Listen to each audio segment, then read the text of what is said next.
Before the mountains were lifted from the depths, before the first breath filled the lungs of Adam, there was war. Not the kind of war carved into the pages of human history, but a war in the heavens, a shattering rebellion that split eternity in two. Light clashed with light, glory turned against glory, and in the heart of that first uprising was one who once shone brighter than the morning star. What if I told you that the story of evil did not begin in Eden's garden, but in a realm where angels once sang in perfect harmony? What if I told you that a hidden scroll, buried for centuries, holds the missing pieces of Lucifer's fall, the apocalypse of Abraham, a vision so piercing that it reveals what Scripture leaves only in fragments? For ages, the world has been content with half the story. We have heard of the serpent, but not the throne he once held. We have read of temptation, but not the pride that burned before the first sin was spoken on earth. Why has this truth been sealed away? Who decided what you should know about the beginning of darkness, and what you should never hear? Could it be that this ancient war is the key to understanding every shadow that stalks humanity today? In this journey, you will walk through the torn veil of eternity.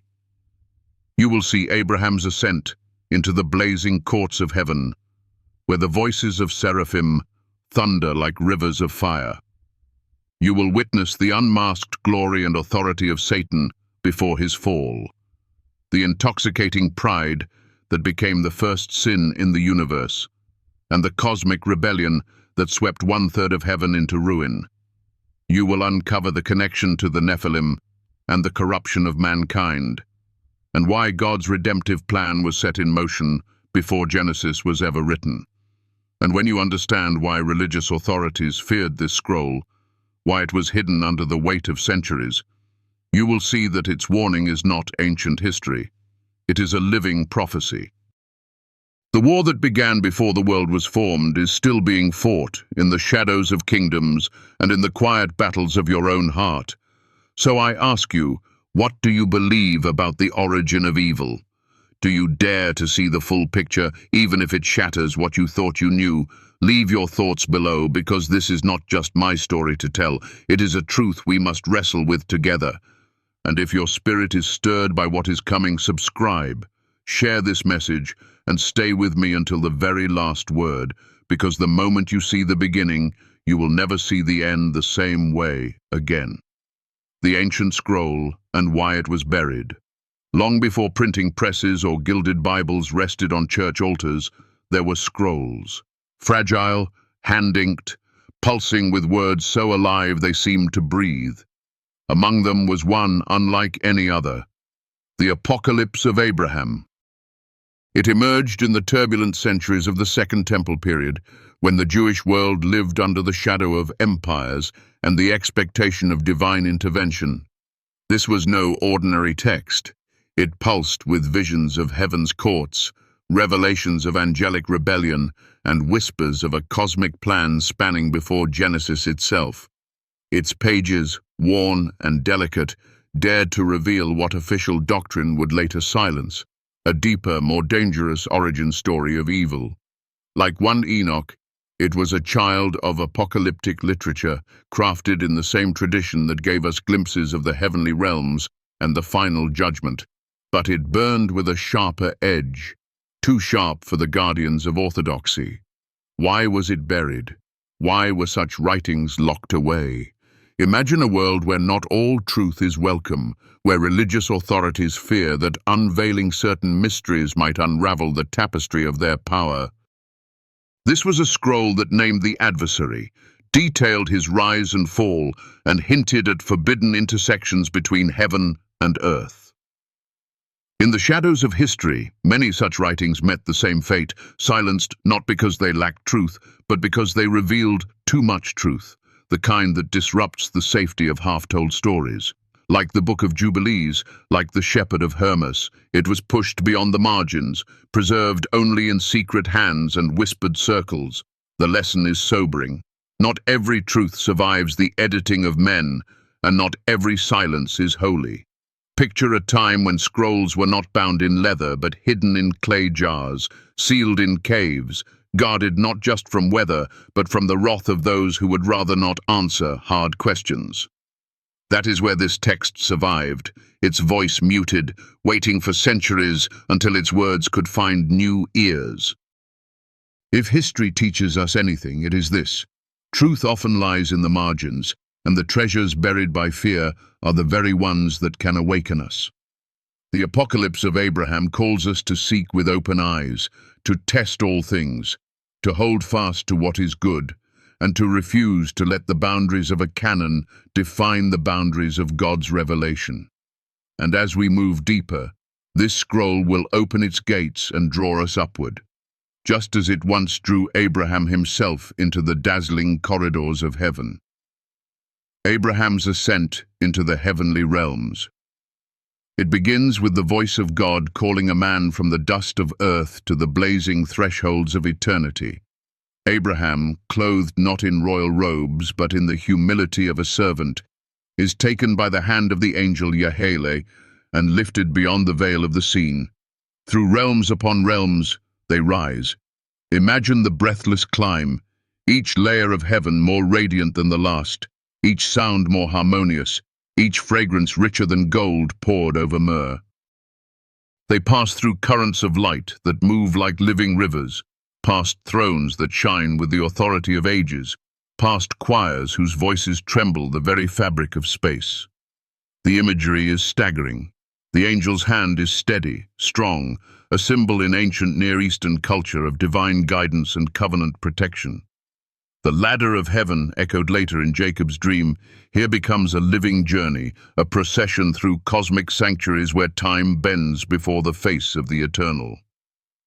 In the visions of Isaiah and John, we see the smoke of the altar, the thunder of praise, the emerald rainbow encircling the throne.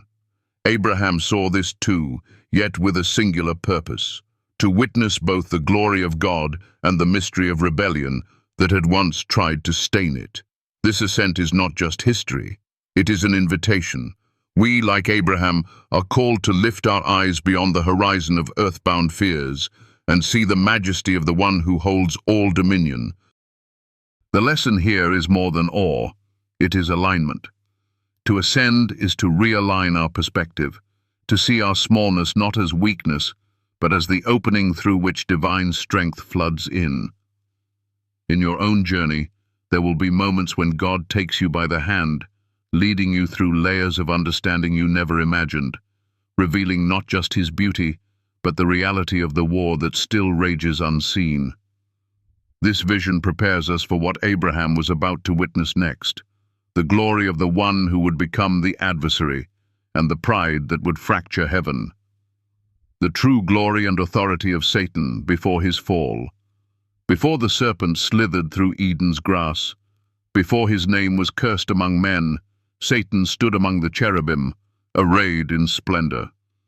Ezekiel speaks of him as the anointed guardian, adorned with every precious stone: sardius, topaz, diamond, beryl, onyx, jasper, reflecting the very light of God's glory. Isaiah calls him the morning star, a title of brilliance and promise. In the courts of heaven, he was not a shadow, but a mirror of light, his authority vast, his presence a symphony of beauty and strength. But beauty without humility is a blade without a sheath, and authority without obedience is a seed of rebellion. This is the part of the story most forget. Satan's first role was not as tempter, but as servant. He walked among the fiery stones, close to the throne itself, entrusted with responsibilities that touch the order of heaven. Tradition across Catholic, Orthodox, and Protestant streams paints him as a high prince among angels, perhaps leading worship, perhaps guarding the holiness of God's presence. His glory was real, but it was borrowed, a reflection, not a source, and therein lay the danger. To know this is to see temptation for what it truly is, the distortion of a gift into an idol of self. In human history, we've seen echoes of this fall. Kings like Nebuchadnezzar, whose pride turned their glory into madness. Leaders who began in service but ended in self-exaltation. Even in our own hearts there is a battlefield where the same pride whispers that we are the source of our own light. The lesson here is sobering and healing all at once. To remember that all glory is on loan, that our worth is rooted in the one who gives it, not in the roles or beauty we momentarily bear. Satan's fall was not inevitable. It was chosen, and choice is what makes humility both possible and powerful. Understanding his origin shatters the shallow image of him as merely a snake in a garden. It reveals a being who knew the heights of heaven and still turned away, a reminder that knowing truth is not the same as loving it. This understanding prepares us for the next inevitable turn in the story, the moment when glory hardened into pride, and the first sin in the universe was born. Pride. The first sin in the universe. Pride, an invisible fire that kindles within the heart, burning brighter than the morning star itself. It was the first sin, the original fracture in the perfect harmony of heaven. Imagine a throne room bathed in celestial light, where the most radiant angel stood, crowned with glory and honor. Yet in his heart stirred a dangerous whisper. I will ascend above the heights of the clouds. I will be like the Most High. This was no mere act of rebellion. It was the birth of a self that dared to rival the Creator. Pride twisted his purpose, turning brilliance into blindness, authority into arrogance. Look closely, and you will see the same fire flickering in the hearts of kings and rulers throughout history. Nebuchadnezzar's madness, Caesar's ambition, even the quiet arrogance that can rise in the soul of a humble servant when power touches their hands. The sin of pride is universal, a shadow that follows all who forget their place beneath the throne of God. It is the illusion that we are the source of our own light, the architects of our own destiny, instead of the recipients of divine grace. But here is the healing truth. Humility is not weakness. It is the lifeline that connects us back to our Creator, the soil from which true strength grows. To deny pride is to choose freedom over bondage, to embrace the mystery that our worth is found not in exaltation, but in surrender. Pride was the first sin, yes, but it also invites the first act of healing, the turning away and the return. This lesson is the bridge to the cosmic rebellion that would soon sweep across the heavens, fracturing the very fabric of eternity. The cosmic rebellion and the fall of angels. Picture a battlefield beyond the stars, a cosmic storm where light clashes with darkness, in a war no eye on earth has witnessed. 1/3 of the heavenly hosts, bound by allegiance to the morning star's false promise, plunged into rebellion, their wings aflame with pride, their voices thundered defiance against the Almighty's throne. This was no chaotic skirmish. It was a calculated uprising, an attempt to rewrite the order of creation itself. The heavens trembled, and the echoes of their fall still ripple through the corridors of time. The Book of Revelation paints this celestial conflict with vivid strokes. A dragon cast down, his angels hurled from the skies. But this is more than myth or metaphor. It is a spiritual reality that undergirds every struggle for power, every temptation to turn from light into shadow. The fallen angels, once servants of divine will, became architects of corruption, weaving deceit into the fabric of the cosmos. Yet even in this rebellion, there is a lesson steeped in hope. The cosmic war reveals the high stakes of choice, the power of allegiance, and the cost of pride's deceit. It reminds us that every spiritual battle we face is but a ripple of this eternal struggle, and that victory belongs not to the strongest or the most cunning, but to those who cling to truth and humility.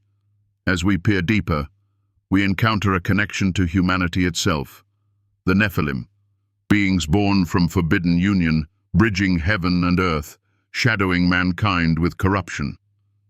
The Nephilim connection and corruption of mankind. The ancient scrolls whisper a haunting truth. The Nephilim were not merely myth, but the dark fruit of a forbidden crossing. The sons of God descended, and with them came a corruption that seeped into the bloodline of humanity. These giants, these mighty ones of old, embodied a fusion of divine power and fallen rebellion, blurring the lines between heaven's light and earth's shadow. Their presence marked a turning point, a breach in the sanctity of creation that would ripple through generations. This was forbidden knowledge, locked away in apocalyptic texts and buried beneath layers of tradition. Yet the legacy of the Nephilim is visible in the ancient myths and legends that surround us, stories of giants, heroes, and fallen angels that persist across cultures. They remind us that the spiritual war is not confined to heaven alone. It touches the very core of human existence, infecting the earth with violence, pride, and spiritual decay. But within this dark chapter lies a profound call to healing. Recognizing the corruption is the first step toward restoration. It challenges us to confront the shadows within ourselves, to reject the pride and rebellion inherited from those ancient times, and to embrace the redemptive power that flows from the one who conquered sin and death.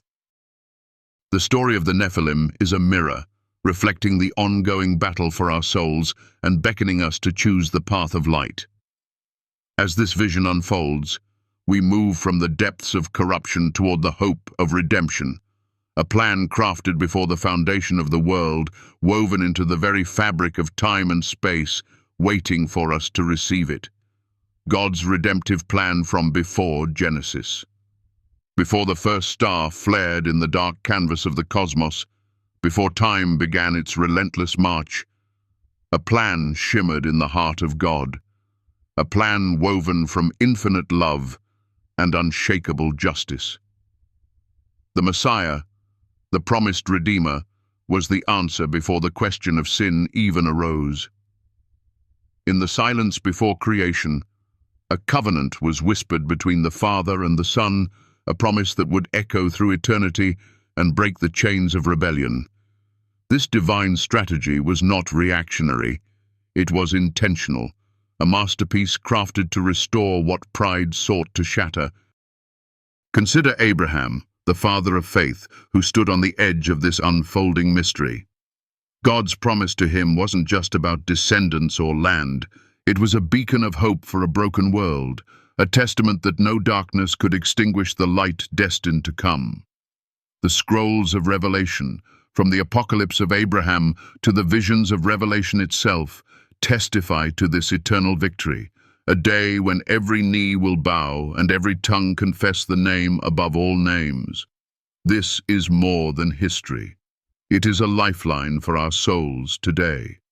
When the chaos of the world presses in, when the shadows seem endless, remember that the redemptive plan spans beyond time, reaching into your very heart.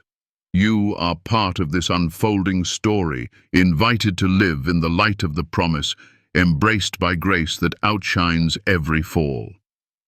This hope leads us gently into understanding the enemy's tactics through the ages, the strategy of the adversary who battles for every soul. Satan's strategy. Throughout human history, the enemy's warfare is subtle, a whisper in the halls of power, a distortion woven into culture, a shadow lurking behind empires. Satan's strategy has never been a blunt assault, but a masterful orchestration of deception and division. From Babylon's golden idols to Rome's iron grip, from the rise of false religions to the seductive allure of modern idols, his influence has shaped the world stage with cunning precision. Imagine a spider weaving an intricate web, each thread designed to ensnare the hearts and minds of humanity. This is the nature of spiritual warfare, relentless, patient, and insidious. The enemy rarely confronts us openly. Instead, he cloaks his attacks in temptation, pride, and lies, seeking to fracture unity and blind us to the truth of God's kingdom. Yet understanding this strategy is itself a weapon. When you see the patterns, the manipulation of fear, the elevation of self above God, the erosion of faith, you can stand firm. History is filled with those who resisted, prophets who cried out, martyrs who held fast, and ordinary souls who chose light over darkness. Your own story is no different. In moments of doubt or despair, remember that the enemy's tactics are old, but the power of God's truth is new every morning. This realization guides us to why the ancient scrolls were feared and hidden away. Why religious authorities feared. This scroll, the Apocalypse of Abraham, was more than a document. It was a mirror held up to the religious powers of its day, reflecting uncomfortable truths they could not afford to see. It named names, revealed secrets, and exposed the cosmic rebellion in a way that threatened to unravel carefully constructed systems of control. To those who wielded spiritual authority, knowledge was power, and this scroll wielded a power too dangerous to be unleashed. Throughout history, similar texts faced the same fate: censored, condemned, cast into shadows. The Nicene Council, for all its historic significance, was also a battleground over what stories would shape Christian belief. The decision to exclude apocalyptic and other writings was not merely theological but political, protecting institutions, preserving unity, and sometimes silencing dissent. The fear was that if the faithful glimpsed the full scope of evil's origin and the depths of spiritual warfare, they might question more than doctrine, they might question authority itself. Yet, the scroll's suppression carries a lesson for us today. Truth cannot be buried forever. The tension between revelation and control is an ongoing battle. The hidden history it contains invites us to wrestle with our own faith, to seek boldly and not settle for incomplete stories.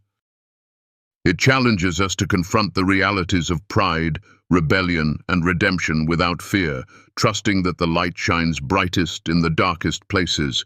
This understanding brings us to the final, breathtaking vision, where judgment meets restoration and the war finds its end.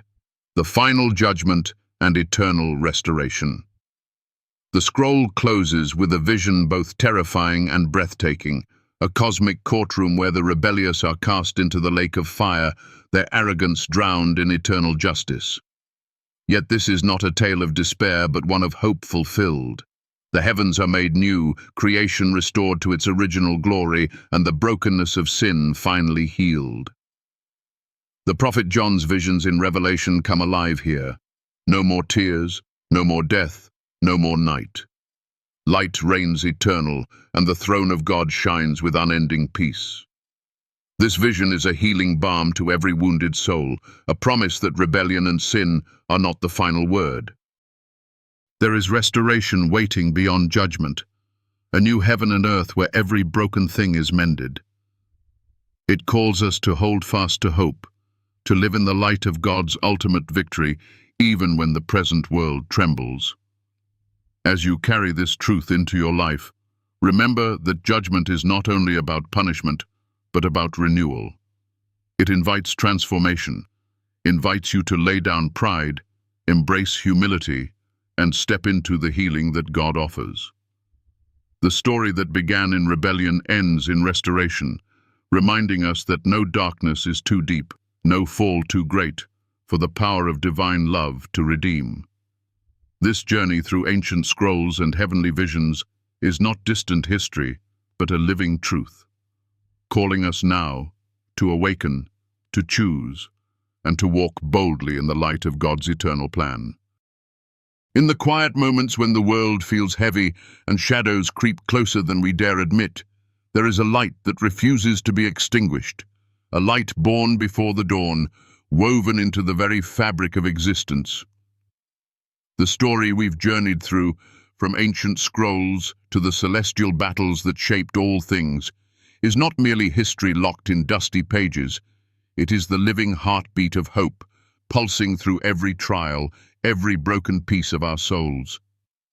To understand the cosmic rebellion, the pride that shattered heaven, and the redemptive plan stretching beyond time, is to awaken to a truth more profound than fear, that no darkness, no power, no force seen or unseen, can overcome the radiant love of the Creator. This love, relentless and healing, calls us out of the wilderness of confusion into the clarity of grace. It reaches into the depths of our wounds, offering restoration where we once felt only brokenness. In every whispered prayer, in every moment of surrender, it breathes new life into the weary. As you hold these truths close, remember you are not alone in the battle. The war that rages beyond our sight is mirrored within each heart, yet it is in the choosing, the decision to stand in humility and truth, that victory begins. This ancient war, once hidden in forbidden scrolls and silenced by fearful powers, is now unveiled for us to grasp its full meaning. It invites us to question, to wrestle, and to rise. Why does the story of Lucifer's fall and the Nephilim's shadow linger on the edges of faith? Why are these revelations both unsettling and necessary? Because they confront us with the raw reality of spiritual warfare and the power of redemption. The divine narrative is not a tale of despair, but of relentless hope, a reminder that even in the deepest night, the dawn waits patiently to break. If these revelations stir something within you, if they illuminate the battles in your own life or bring clarity to spiritual mysteries you've wrestled with, I invite you to lean into that light. Your presence here is not by accident. It is part of the divine tapestry woven from eternity. And if this message has brought you peace, courage, or healing in the midst of your struggles, consider lending a whisper of your support. Every gesture, every shared moment, every like or subscription is a spark of energy that fuels the continued sharing of these sacred truths. It is a quiet act of partnership in the mission to illuminate hearts and minds, to shine light into places still cloaked in shadow. Together we become part of a greater story, a community bound not by perfection, but by the shared pursuit of divine truth and restoration. Let us continue to walk this path with open hearts, embracing the full scope of God's revelation and the healing power it brings. And as you reflect on this journey, share your thoughts and questions. Your voices matter. What parts of this ancient story challenge your understanding? Where do you see the battle unfolding in your own life or the world around you? Your insights deepen the conversation and remind us that faith is alive, dynamic, and ever-reaching. Thank you, with all my heart, for joining this exploration of light and shadow, rebellion and redemption. Your presence here is a blessing, and your support, no matter how small it may seem, is treasured beyond words. May the grace that transcends all understanding guard your heart and mind, and may you walk forward strengthened by the truth that you are held in the everlasting arms of love.